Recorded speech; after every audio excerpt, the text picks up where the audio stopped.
Good morning, viewer. Welcome to our first viewers. Here's the breaking news. Remains of UK journalist Phillips identified in Brazil. The remains of one of the two bodies found in the Amazon rainforest are those of UK journalist Dom Phillips. Brazilian police have confirmed. They say the identification was based on dental records. The second body, believed to be that of indigenous expert Bruno Pereira, is still being examined. Mr. Phillips, 57, and Mr. Pereira, 41, were first reported missing on June 5. Earlier this week, a suspect confessed to burying the bodies.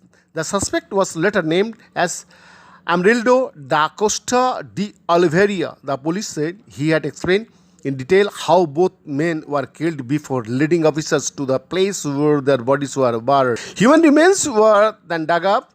The suspect's brother, Osani de Costa de Oliveira, has also been arrested in connection with the killings but denies any involvement. On Friday, police announced that they had issued an arrest warrant for a third suspect, Jefferson da Silva Lima, whose whereabouts are currently unknown. After the first suspect's confession, Dom Phillips' family said they were heartbroken. Speaking on Radio 4's Today program, Mr. Phillips' sister Sian Phillips said his family had been aware there were risks, but that her brother had underplayed them to an extent.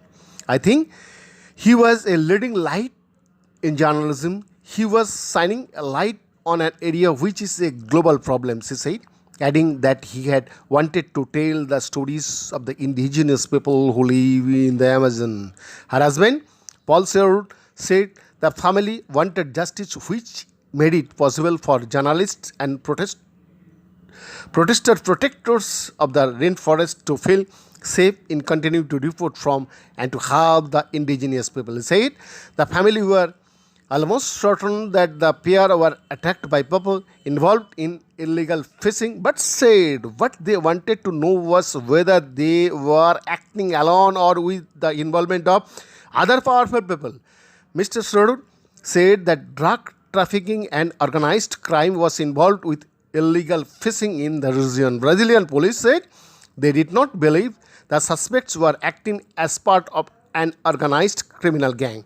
The investigation indicated that the killers acted alone with no bosses or criminal organization behind the crime, police said, according to Reuters news agency. But local indigenous rights group Univaza, which played a central role in the search for the man, said the circumstances suggested the opposite, that a criminal gang was likely involved.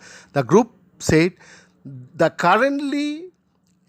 cruelty of the crime makes clear that Pereira and Phillips crossed paths with a powerful criminal organization that tried at all costs to cover its tracks during the investigation. It added that it had informed the federal police about the operation of such a group in the Zaberi Valley on several occasions in the past few years.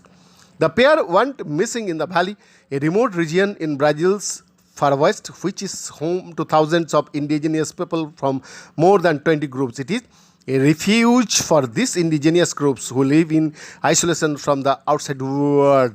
Mr. Pereira had been introducing the journalist who was writing a book on the Amazon to contacts and acting as his guides when their boat failed to arrive at an expected point near the border with Peru.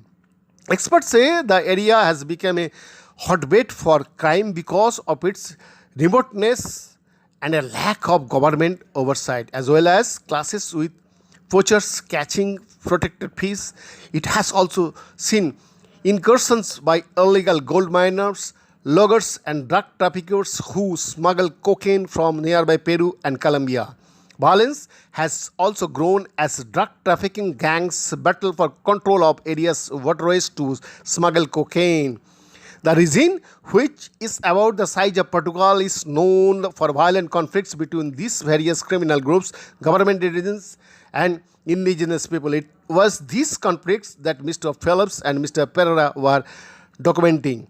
And days before the pair went missing, indigenous groups say Mr. Pereira was threatened for campaigning against illegal fishing. He had repeatedly reported being threatened by loggers, miners, and illegal fishermen in the park.